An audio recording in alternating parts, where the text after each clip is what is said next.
ये हमारा power supply है। हम्म, यहाँ से सर्किट में आप पावर सप्लाई करते हो, ठीक है। ये आपका फंक्शन जनरेटर, यहाँ से अपन इनपुट देंगे, ठीक है। इनपुट यहाँ सर्किट में लगा हुआ है, देख सकते हैं हम इनपुट, ठीक है। और आउटपुट अपन को CRO से मेजर करना है, ठीक है। तो ये है common emitter feedback amplifier, negative feedback amplifier, ठीक है। तो वायर देना एक,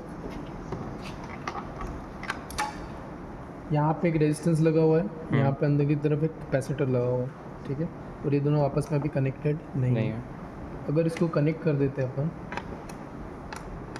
ठीक है, अगर इसको अपन कनेक्ट कर देंगे तो ये कॉन्फ़िगरेशन हो जाएगा विदाउट फीडबैक, ठीक है।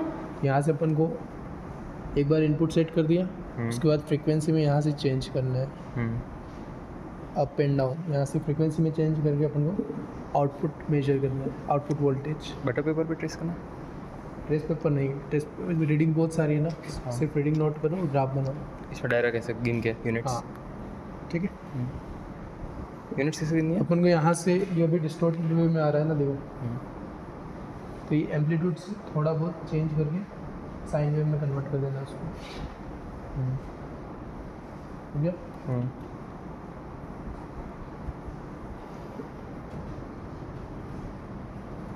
ठीक है।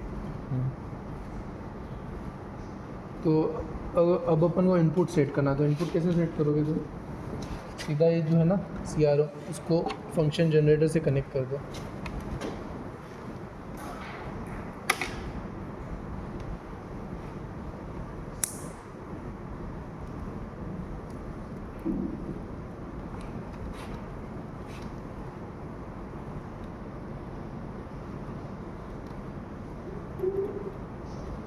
हो रहा है,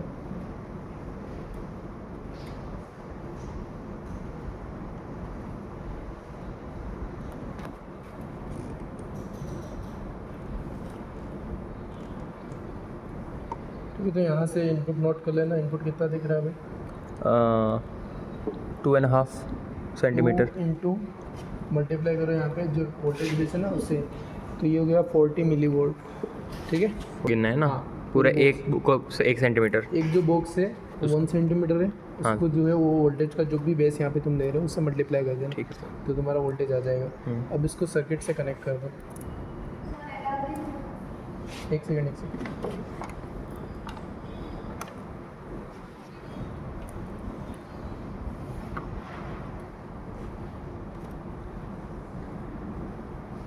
तो यहाँ से अपन इनपुट दे रहे हैं सर्किट में और आउटपुट अपन को मिल रहा है CRO पे, ठीक है। अभी क्या करना है अपन को, ये जो फंक्शन जनरेटर है यहाँ पे फ्रीक्वेंसी के अपन को ऑप्शन दे रखे हैं। फ्रीक्वेंसी को अपन यहाँ से चेंज करेंगे 300, 400, 500 से लेकर 1000 तक, ठीक है। और उस पर अपन को आउटपुट वोल्टेज मेजर करना है, सिर्फ वही गिनना है ना, खाली आउट डायरेक्ट गिन के करना है, कोई ट्रेस वेस नहीं ये करना। कॉन्फ़िगरेशन अभी कौन सा है? विदाउट फीडबैक है, ठीक है। अपन को 2 ग्राफ प्लॉट करने हैं फ्रीक्वेंसी रिस्पॉन्स के, मतलब फ्रीक्वेंसी के साथ वोल्टेज गेन में क्या चेंज हो रहा है। तो एक बार तो इसको वायर को लगा देंगे तो ये हो जाएगा विदाउट फीडबैक, ठीक है। अब इसको हटा देंगे तो ये हो जाएगा विथ फीडबैक। विथ फीडबैक क्यों होगा? ये जैसे ही अपन इसको डिस्कनेक्ट करेंगे सारा का सारा करंट जो है वो रेजिस्टेंस के थ्रू पास होगा और यहाँ पे वोल्टेज का ड्रॉप हो जाएगा, और वो जो वोल्टेज में ड्रॉप आया वो वापस अपन इनपुट में फीडबैक दे रहे हैं ना, वोल्टेज कम हो गया इनपुट वोल्टेज अब, तो उसकी वजह से बनना आउटपुट वोल्टेज वो भी चेंज हो जाएगा, ठीक है। ये नेगेटिव फीडबैक एम्पलीफायर हो जाएगा। तो अपन को क्या करना है, मान लो एक बार मैंने 300 हर्ट्ज यहाँ पे फिक्स कर दी, ठीक है। इनपुट अपना ऑलरेडी सेट है।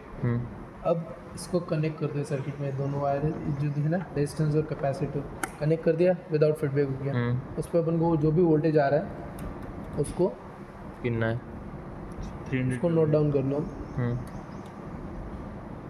जो भी अपना आउटपुट वोल्टेज आ रहा है उसको नोट डाउन कर दिया, ठीक है। ये हो गया विदाउट फीडबैक। अब इसको हटा दो वायर को, ये जो रीडिंग आई वो होगी विद फीडबैक।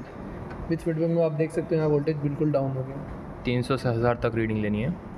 हाँ, फिर अपन 100 से 1000 से 1000, 2000, 3000 ऐसे ले लें, 10,000, ठीक है। जितनी ज़्यादा रीडिंग लोगे उतना तुम्हारा ग्राफ जो है वो एक्यूरेट आएगा, ठीक है सर, ठीक है। सेकेंड टाइम में 400 कर देना, ठीक है। वायर को कनेक्ट कर दो वापस विदाउट फीडबैक, उस पर वोल्टेज मेजर करो, ठीक है। फिर वायर को निकाल लो विथ फीडबैक। तो एक साथ साथ दोनों कॉन्फ़िगरेशन के लिए अपने पास रीडिंग्स आ जाएगी।